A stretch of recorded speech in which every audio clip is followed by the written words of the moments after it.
Welcome to Bible Nerds, a Bible study podcast for people who want to know what the Bible says and learn how to study it on their own. In each episode, we are joined by friends ranging from expert scholars and theologians to novice Bible readers. Together, we dive into a passage to find out what it says about God, about people, and about obedience, to gain a better understanding of our relationship with God.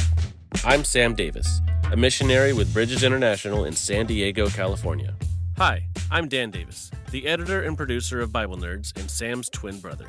On this episode of Bible Nerds, my wife Jenna and I joined Sam to study today's study topic of Jesus' power, which took us to Mark 5, verses 1 through 20, where we learned about Jesus' authority over spirits. Hey everybody, welcome to Bible Nerds, where we show you that anybody can be a Bible nerd. I'm here with two of my favorite Bible nerds. I've known them for a really long time. One of them a little bit longer. This is Dan, my identical twin brother. Hey, Dan. Hi, my name is Dan. I'm Sam's identical twin brother. Isn't he cute? And this is his amazing wife, Jenna. They've been married for 11 years now? 12. Dang, yeah. Mm-hmm. Hey, Jenna. Hey, how's it going? Yeah.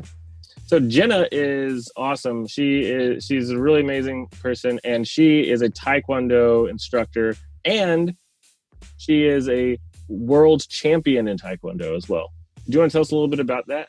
Sure. I started training in Tae Kwon Do, ITF style, for anybody who knows the difference, years ago, having an just incredible instructor who had traveled the world competing and stuff like that. And basically just made the team and was able to have the opportunity to compete in the Tae Kwon Do International World Championships. I competed at the World Championships a few different times without placing, without quite getting my goal. And then in 2018, the last time that we went, I won the belt. Oh. In middleweight. So it's been a really fun journey. You meet a whole lot of interesting people from all over the world. Kick him in the head, punch him in the face, and then later on talk about how much fun we had punching each other in the face. So I enjoy it. It's great. It's a great way to kind of see the world and everything too, along with the rest of my teammates and all that. So it's been awesome. And Dan is an incredible supporter of that career choice, and all the time I have to spend training and teaching, of course, when we're home and that kind of stuff. And of course, it's not all glitz and glamour. I got to still, mop the school and clean the toilets. So the life of a champion. But it's great. I love it. And I love teaching people the sport side of it, but also the self-defense and like practical application side as well. So it's a good mix. Nice. Awesome. Yeah. Dan, tell us a little bit about what you do. So I'm Dan Davis. I'm Sam Davis' twin brother, which is the coolest thing about me. So ridiculous. So I do a lot of different stuff. My brother, so Sam and I work on websites together. One of my passions is film sound. I work on films and videos. I do audio. So anything from recording the audio on set to editing, post-production. I've worked on several films I'm very proud of. He's won some awards for some of the films he's worked on. Won a couple of awards. Nothing you've ever heard of. But on your first time out, you won an award, right? Yeah, we did at the Nashville Film Festival, which was really great. I've just been blessed to be able to work with some amazing people. Right place, right time, right skill set, I guess. Yeah, I jack of all trades kind of thing, but that's one of my passions. Cool. Well, hey, Dan and Jenna, I'm really glad to be able to do this with you guys. You're two of my favorite people in the world, and you're a lot of fun, and you're both very fun and smart people, and I love just talking about things with you and studying with you. So everyone out there, you're in for a treat. These guys are where it's at. Whoop, whoop. Yeah. So far in our study sessions, we've done session 1, God Creates. We've done Man Rebels, God Promises, and Jesus' Life. The next 3 are Jesus' Power, Jesus' Victory, and My Response. So today we're going to be on section 5, which is Jesus' Power. I would love it if you guys would choose one of these options. We have Jesus heals a paralyzed man, Jesus calms a storm, Jesus has authority over spirits, or Jesus has authority over death. What do you think? Do you have a preference? I chose last time. I think that one's interesting. Okay. Jesus has authority over spirits. Ooh, interesting. All right. Let's go to Mark 5. Yeah.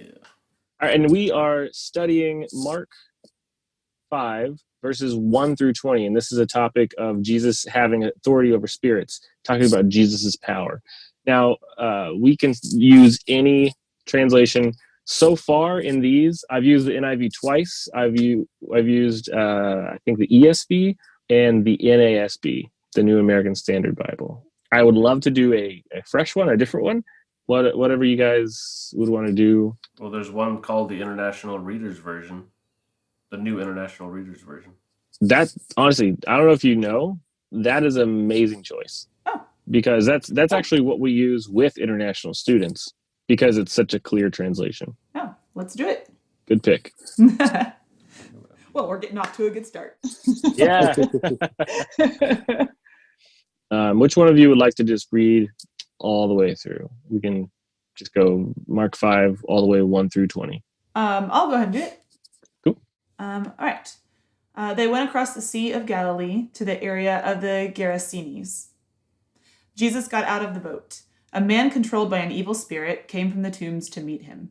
The man lived in the tombs. No one could keep him tied up anymore. Not even a chain could hold him. His hands and feet had often been chained, but he tore the chains apart, and he broke the iron cuffs on his ankles. No one was strong enough to control him. Night and day he screamed among the tombs and in the hills. He cut himself with stones. When he saw Jesus a long way off, he ran to him. He fell on his knees in front of him. He shouted at the top of his voice, "Jesus, Son of the Most High God, what do you want with me? Swear to God that you won't hurt me." This was because Jesus had said to him, "Come out of this man, you evil spirit." Then Jesus asked the demon, "What is your name?" "My name is Legion," he replied. "There are many of us." And he begged Jesus again and again to not send them out of the area. A large herd of pigs was feeding on the nearby hillside. The demons begged Jesus, "Send us among the pigs. Let us go into them." Jesus allowed it. The evil spirits came out of the man and went into the pigs. There were about 2,000 pigs in the herd. The whole herd rushed down the steep bank. They ran into the lake and drowned. Those who were tending the pigs ran off. They told the people in town and countryside what had happened. The people went out to see for themselves. Then they came to Jesus. They saw the man who had been controlled by many demons. He was sitting there. He was now dressed and thinking clearly. All this made the people afraid. Those who had seen it told them what had happened to the man. They told about the pigs as well. Then the people began to beg Jesus to leave their area. Jesus was getting into the boat.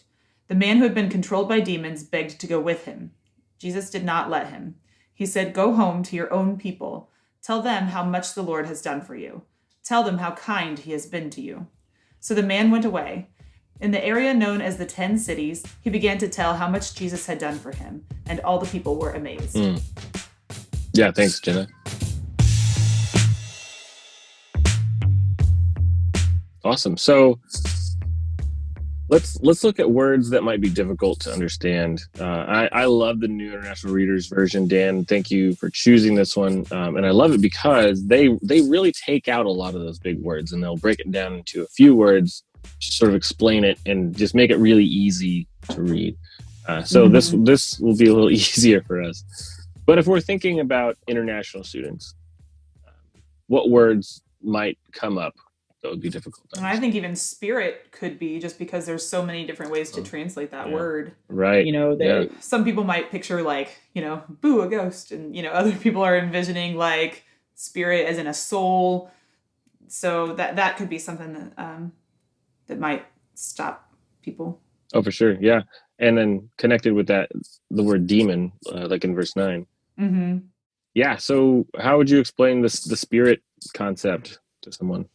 I feel like you'd have to backtrack a lot, and kind of if you're keeping it biblical, you'd almost have to go outside of this passage to explain like the spirit world that exists, and the fact that it's not little like dancing devils, or it's not things like that. You'd have to almost explain like angels and demons, and then kind of otherworldly forces that are at play, just to kind of make sure that it's not this kind of Halloween like put on kind of Ghouls. interpretation. Yeah.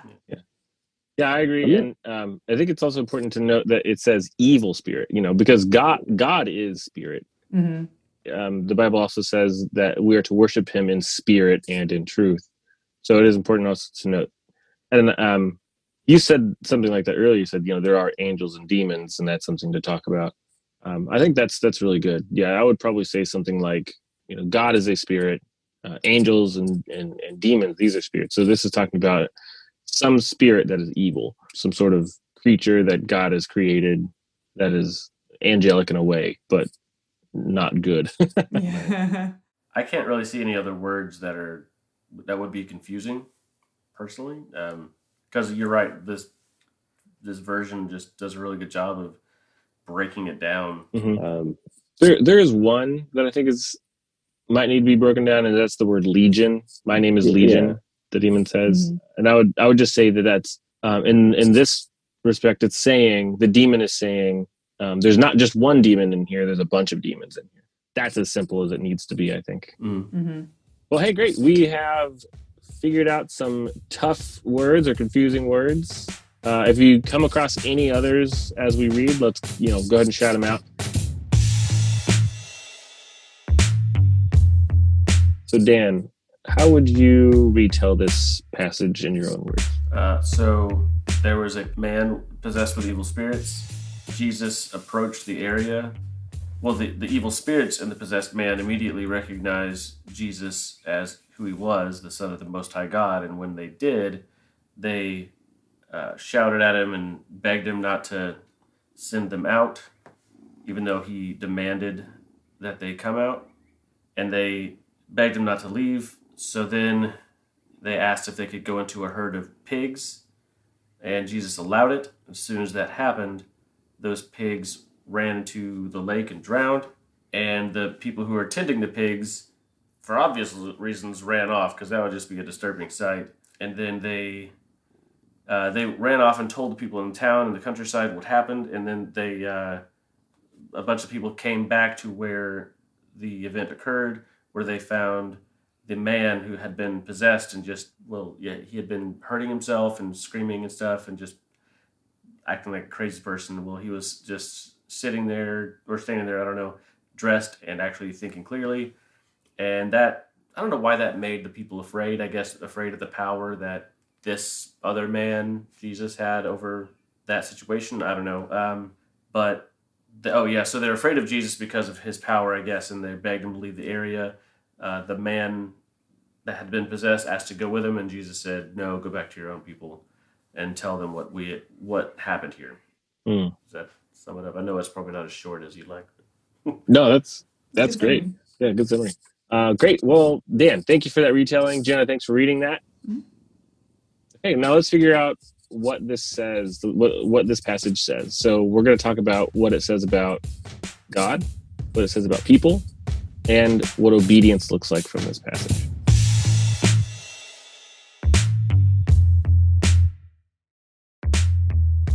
So let's go ahead and start with God. What does this passage tell us about God? That he is powerful. Yeah. Even more powerful than the evil spirits. Yeah, definitely. And just for the audience, where are you seeing that in the passage? I'm seeing that in the fact that he commands evil spirits. He told the evil spirits to leave the body, and they knew they had no choice, so they started pleading with him because they knew they didn't stand a chance. Even before he said anything, they were afraid of him. So yeah, exactly. They saw him a long way off, and they didn't run away from him. They ran to him because they knew that there was nowhere they could go. They ran to him to beg him. Yeah. Also, it tells us that even the evil spirits know who God and Jesus are, even at a glance. I think it also shows God's kindness as well, or willingness to help someone who's been very just cast off by society. When they say this man had been, had broken out of shackles a bunch of different times and stuff like that. So obviously they tried to contain him and now is just complete outcast, crazy person. Like, how often do we see somebody who looks a little off, or like that person's got a little bit of crazy, and we'll like cross the street to like not even walk near, somebody. And instead Jesus is not just, going to where he is, but taking action, to help this person who's so far gone that the rest of society won't even be around him. Right. Yeah, that's such a good point, Jenna. And it even says about the man's situation, like he had been chained, So not only were they wanting to avoid him, but they were wanting to keep him locked up because they wanted to cast him out so much. That's a really good point, Jenna. But he kept breaking the iron cuffs. It says no one was strong enough to control him. Okay, so I really like that first section then, like the 1 through 5. It just shows the opposite of the way Jesus deals with him. And this is about the things that you guys mentioned. One, no one was able to do anything about his situation. And as Dan was saying, so they weren't powerful enough. And two, like Jenna was saying, they just wanted to cast him out and be done with him. Don't want anything to do with him. And then Jesus comes and he does both. He's powerful enough and he's loving enough to deal with it. Does that represent what you guys are saying? Yeah. Yeah, definitely. Yeah. Okay, what else do we learn about God? Well, going along with Dan's point of his power, the fact that, well, it says there were 2,000 pigs in the herd that all had the evil spirits cast into them. So that's making me think there's around 2,000 of the evil spirits as well. And so Jesus alone was more powerful, seemingly easily more powerful than 2,000 of these evil spirits. So I think that also is kind of a testament to that power. Yeah, there were at least 2,000 because if you think about it, multiple of those demons were living inside one human, and then they all went out. I don't think that one demon could maybe possess two different creatures. So I'm assuming there's maybe potentially more than one demon in each pig. So it's at least 2,000. Right. Yeah, that's a really good point. Yeah, that's a lot of demons. At the end, this might be a little stretch, but at the end of the passage, when the man wants to go with Jesus, I feel like that's a pretty understandable response from that guy to just be like, well, let me go with you. Like you can do this and you did this for me. And so I just want to, I want to come along with you. And it would be very easy, I think, for Jesus to be like, okay, sure. And then that guy never really gains his life back or independence back or anything like that. So, but it's not just Jesus saying, no, you can't come with me or anything like that. He's like, here's not only, you're not going to go with me, but here's your purpose. Right. It's also a very smart decision because let's say God was like, yeah, come along. Well, and the guy told his story. What are people who didn't experience the situation going to do? Okay, yeah, sure, you were possessed by demons. Okay, just not believe him. But if he goes back to his hometown where everyone knows this man has been a crazy person for the last X number of years, right, or whatever, then that's a much more powerful story. Yeah, that's pretty good, guys. So yeah, he's really wise in not letting him go with him, and I agree. Like that's the best group to tell that story to. Like you guys said, they know his backstory really well, and certainly believe it. I think also what this tells us about God, and forgive me if you've already said this, what this also says about God is that he wants his story to be told. He wants his self to be known, his power and people may not view this as God's power and love, but it certainly is that. Yeah, that makes sense. And, you can tell somebody about yourself, but a lot of times it has more impact if someone else tells you about them. Like if Dan were to tell somebody like, hey, I have, really great integrity and I'm, honest all the time. It's one thing for him to say that, but to have other people say that about him, people are more likely to believe it. So I think it's a similar idea here of Jesus going like, I can, spend however much time going into these towns and stuff and just talking about myself, talking about God, or I can come and do something great for this person and then that person can be my ambassador. I can go elsewhere. So yeah. Do you know about that the bet that Dan and I have. Like if you lose the bet, it's called like other brag or something like that. And it's whoever loses the bet has to brag about the winner to other people without the winner around. Well, I brag about you without you around anyway. So Yeah, but that's not the point. You do it with other people. Like we would do it to kids at camp, and like they would lose a bet. And you're like, okay, you have to say some really nice things about me to other people while I'm not around. I forgot about that. It does what you're saying, dude. It just like lifts up that other person, and people are like, "Oh, really?" You know? Yeah, that's cool. There's also something here in the last two paragraphs. So I don't know if it's points to Jesus' strategy or his compassion, but I guess maybe more compassion, because he went in this situation and, he wasn't a stranger to this area, like he knows the hearts of man and even that culture. He lived there. So I'm willing to bet he knew if he had done something like what he did, releasing this man of his demons, then he would be outcast from that society and not be allowed in to tell people about God. But he did it anyway. He probably knew going in he would be shunned, but he did it anyway. And, that shows his compassion because he was more worried about this one person possessed by demons.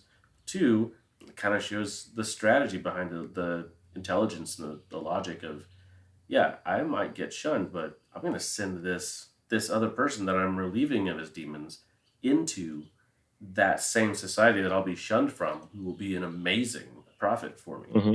Yeah, that's true. And that's reflected in the very last sentence of verse 20. And all the people were amazed. All the people that shunned him and sent him away when the crazy man came back and told the story, even though they saw it, witnessed it, they believed it more, or they were more amazed when it was retold to them by the man who it happened to. That's a really good point, Dan. He's sort of selfless in that way. He doesn't care about his own self being shunned or whatever. And I think that says a lot about like the greatness of God and how, people always say this, and I love it. They say like God is bigger than your frustrations with him. Mm-hmm. This last paragraph because of what we were talking about, reminds me of cruise mission with Bridges international mission. We may not be able to go into certain countries, but we can train and develop and guide people who are going to go back to their home countries that we're not allowed into. Mm-hmm. It's kind of the same thing here. Yeah. Yeah, that's great, Dan. Yeah. It really is, yeah. You're absolutely right. I just might leave that in.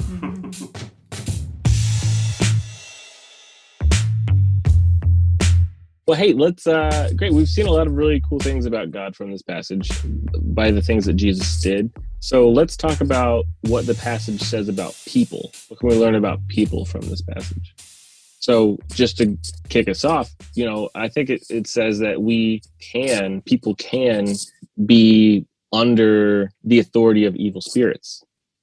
We have the capacity of being under evil spirits, which is kind of a scary thing to realize and recognize. I think it says about people that they are afraid of things they don't know. Mm. Mm-hmm. Mm-hmm.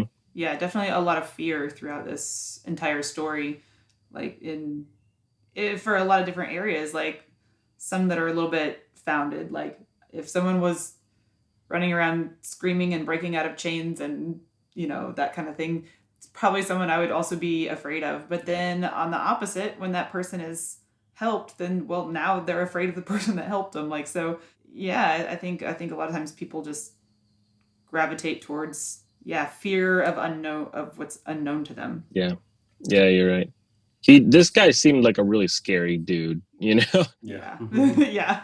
He lived in the tombs, which is the graveyard basically.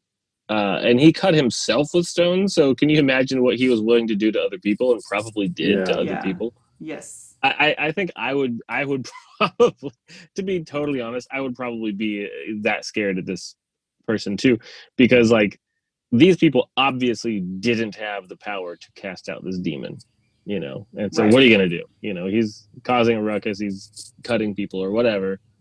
Just send him to the tombs. Yeah. But, they, this passage just spends so much time kind of explaining what's going on and how scary this guy is, and how he's just completely out of control and all that.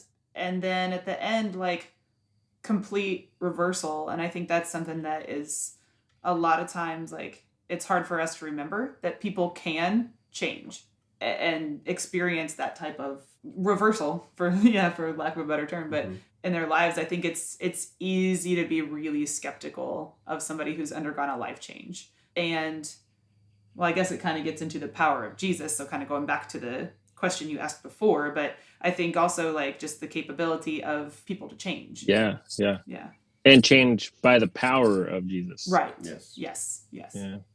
And a lot of the things that we can learn about what this says about people is in what we learn about Jesus, like in sort of the inverse of it. So we do, like you said, we learn that Jesus has that power, which means here, clearly, we don't have that power, or they didn't have that power, at least like on their own, just on their own, they don't have that power. Now, I'm not saying that we can't do things like this. Like, if someone has an evil spirit, I'm not saying that, there's nothing we could do about it. But I am saying that the only way we would be able to do something about it is by the power of Jesus. So that's just something that we can know about ourselves here. We don't have this power. Yeah, that's good. Something in here about people not willing to believe, or I guess want to believe things unless it's from a source they know, I don't know. It's not fully formed. Yeah.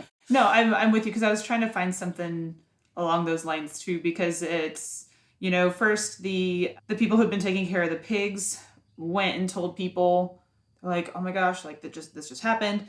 And then everybody came back to gawk, essentially, and see what had happened and everything. And then later, Jesus telling the guy to go back into town and, the 10 cities and tell his story. So I think it's, same idea of, like, word of mouth and people needing to see things with their own eyes or hear things from someone who they know in order to believe something so that seemingly, like, so wild and crazy. Yeah. And can you imagine how great of a testimony that guy is going to have? Like, that is just, he's going to be just shouting his story all over the place.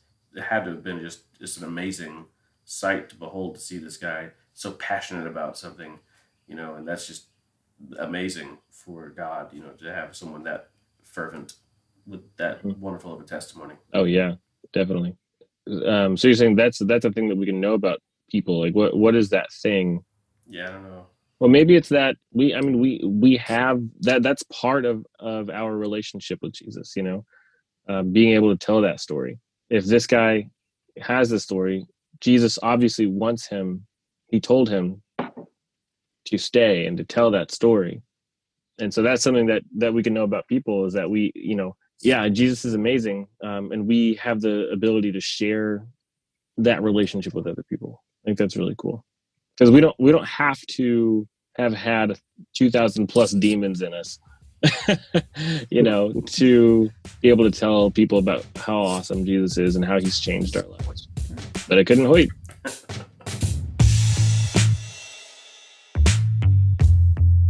Well, I think we learned a lot about people from the passage. If you guys think of anything more later about what it says about God, what it says about people, please go ahead and bring those up. But for now, let's go to obedience. So, what does obedience look like from the passage? Well, even the demons obeyed him. It's the first thing that jumps out to me. And they ran to him to obey him. Yes. I'm probably skipping a lot of things, but jumping to the verses 19 and 20 of this guy's desire to go with Jesus. Probably for lots of reasons. I mean, because of his being grateful, he can learn more from him. I'm sure it was, there's a level of embarrassment of going back into the town and everyone going, pss, pss, pss, pss. Oh, it's that guy, But Jesus was just like, nope, go back, do it. Here's your purpose. And the guy goes, okay. And he did, so he went. It didn't say he kind of hung out for a while or went somewhere else or, picked up a new profession first or whatever. It was, he just okay, this is what I'm going to do. I was given the directive. Yeah. Done. Yeah, that's really good, Jenna. Yeah, he just obeyed. He asked God, or he asked Jesus here, and Jesus said, "No, I want you to do this." And he says, "Okay, yeah, really good point, Jenna. 19 and 20. Man, I don't know. Like if I was that guy, I feel like I would have argued a little bit more. Like, what? No, come on. I really Yeah, right? want to go with you. These people chained me up and stuff. I get it, but Well, he might have. I mean, this is probably not a verbatim retelling, right? true. Yeah, Yeah. that's possible. All I know is I would have argued a little bit more trying to figure out. The come on, Jesus. Yeah. But in the end, like you said, Jenna, in the end, this guy did obey. Jesus said, "No, I want you to do this," and he says, "Okay," and he went back to that area where they chained him up and all these things, and he told him about, despite how they treated him, he told him about Jesus. Mm-hmm. And to that point, this doesn't seem like Jesus gave up a fight or gave a fight either when the people of the area told him to leave. The next sentence is Jesus was getting into the boat. Yeah. Yeah, that's true. I guess he knew his job was done there, like as we were talking about earlier. He did it really well where he had someone with an amazing testimony to go into the 10 cities, so he didn't need to. Right. What were you going to say, Sam? Well, I was going to say the way that they asked him to leave, it says then the people began to beg Jesus to leave their area. Yeah, they weren't just like, get out of here. They were like, will you please leave? I mean, and clearly they saw his power. That's the thing. Like, that's such a wild response to me. They're asking him to leave because, okay, this demon-possessed guy is a problem, right? He's cutting himself, maybe doing bad things to other people. He's sleeping in the tombs. Like, he just sounds nuts, and he's a pariah on their area. And Jesus comes in and fixes it. I mean, granted, he did kill 2,000 pigs, but in the process, sort of. But then instead of going, "Oh, Jesus, that was awesome, thank you for doing that," bummer about the pigs, they were like, "Please leave. Get out of here." I just feel like that's crazy. And I guess it's because they, like they were with the man who had the demons, they are scared of Jesus. They were scared of that power, and they're scared of this power, which is obviously greater. Oh, yeah. Well, and to continue on what you're saying, that tells us something else about people. People are ungrateful. Oh, oof. Man, that hits hard. Yeah, that's true. That's true. Well, and there's so many different possibilities too, not knowing exactly who these people were that were coming in, and the fact that it isn't explained exactly why they want them to leave. If these were, influencers in the town or leaders in the city who'd obviously not been able to contain this guy or do anything with him, that could look bad. That could pose a problem for them as well, because then all of a sudden you've got Jesus who coming in, he's not even been there for 24 hours, and this, guy that's been a huge problem for years is just done, taken care of. And I'm up for re-election this year. I mean, and it doesn't say necessarily whether these were leaders of the town or not, but I can see that could be an aspect of it if that's who some of these people were. Yeah. I don't know. That's an interesting concept. And what I said and what you said, obviously we only have what's written here, so it is conjecture. But I think that the one thing that we can know for sure is that they didn't know Jesus as well as they could have. Mm-hmm. People are assumptive. This is dumb.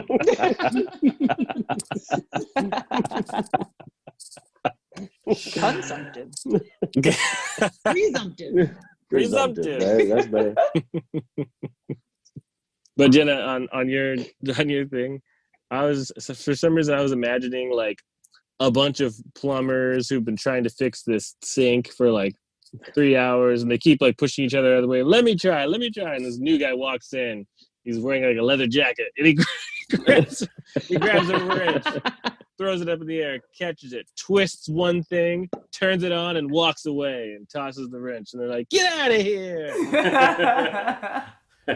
or instead, they would try to fix the disposal unit, and they've been down there and it's not working. He walks in with a leather jacket and flips the wrench, sets the wrench down, turns the switch on, and goes, "Try it now." Yeah.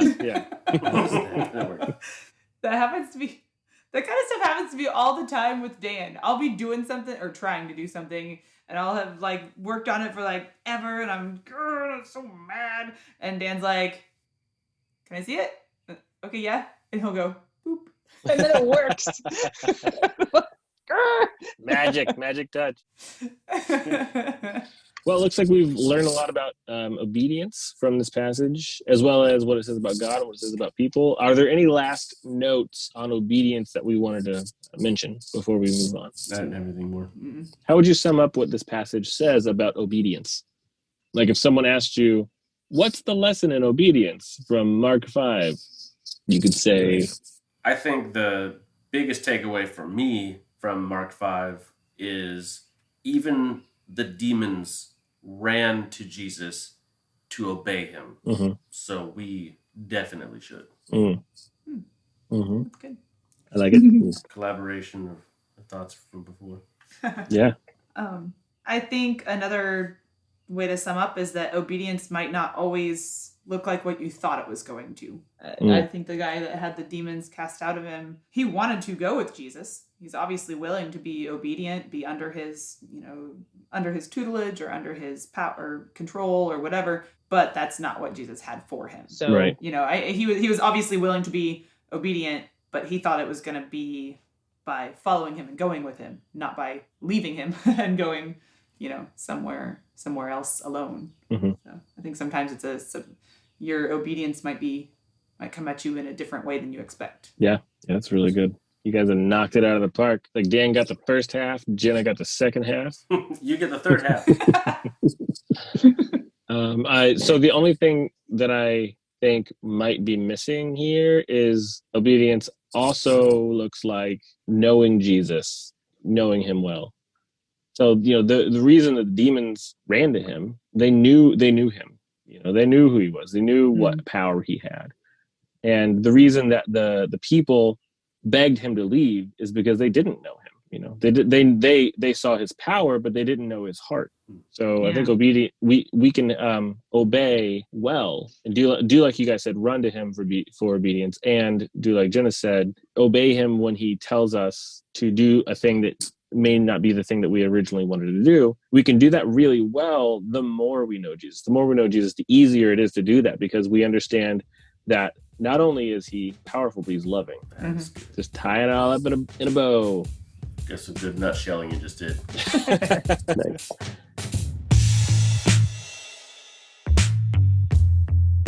Okay, let's move on to what we call the obey section. So let's figure out, now that we have learned this, in light of this passage, how will your week be different? And let's make an I will statement.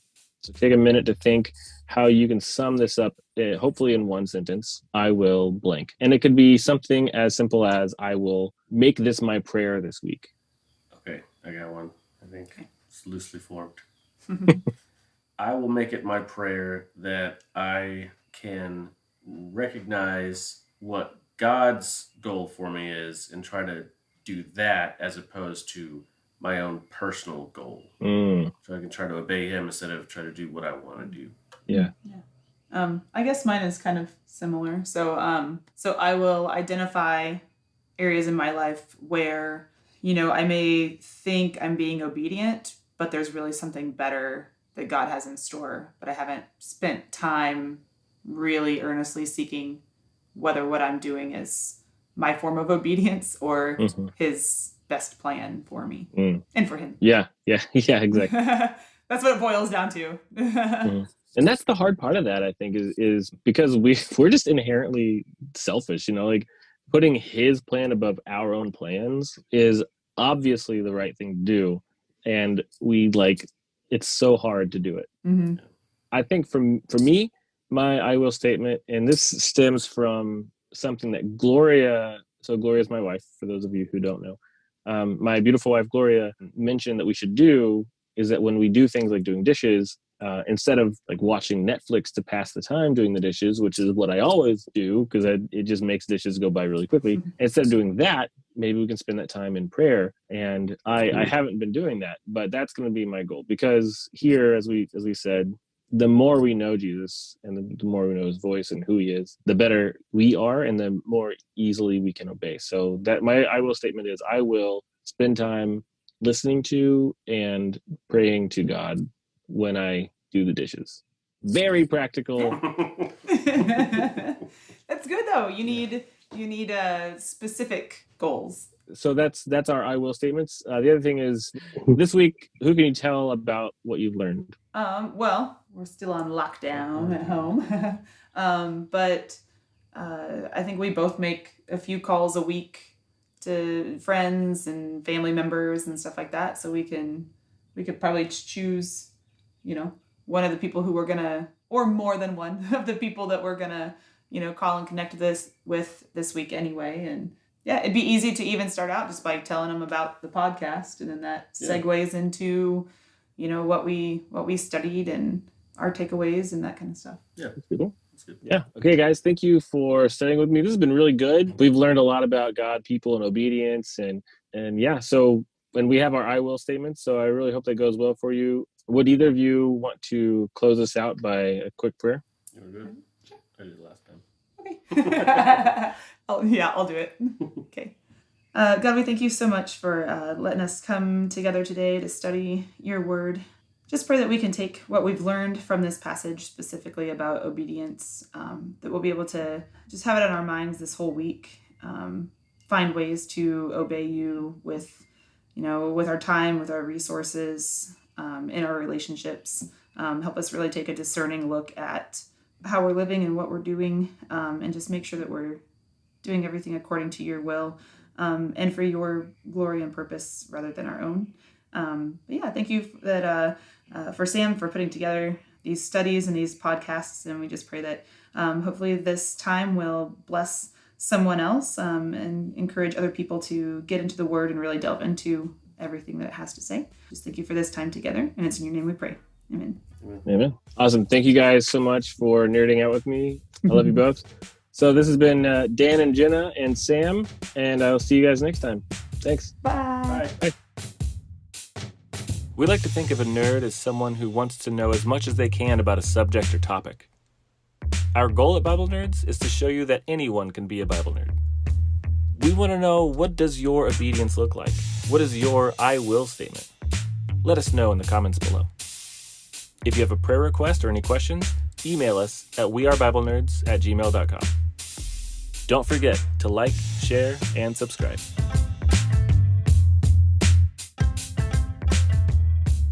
So, Jenna, I don't know if you wanted to promote anything like Rock City Boxing. So in addition to teaching Tae Kwon Do, which you can check us out at stevenskd.com. That's our website that Dan put together, actually. So that's why it looks so good. But I'm also involved, I coach for a Rock Steady boxing program, and it's a non-contact boxing program that's actually international. You can find affiliates all over the world, and it's for people who suffer from Parkinson's disease. So high intensity exercise is proven to help slow their symptoms, and people have all kinds of different symptoms with it, including like balance and gait and speech and stiffness and everything else. So boxing ends up being a really good workout for them. So it's not a biblical organization or something like that, but it's a really good program that's been super effective for at least the boxers that are in my program at Rock Steady Boxing Middle Tennessee. So if you or someone has Parkinson's disease, check it out. There's probably an affiliate in your area, because they're, like I said, they're all over the place now. So that would be my main plug, just because of I think that can be really helpful for a lot of people. So we get strong spirits and then strong bodies as well. So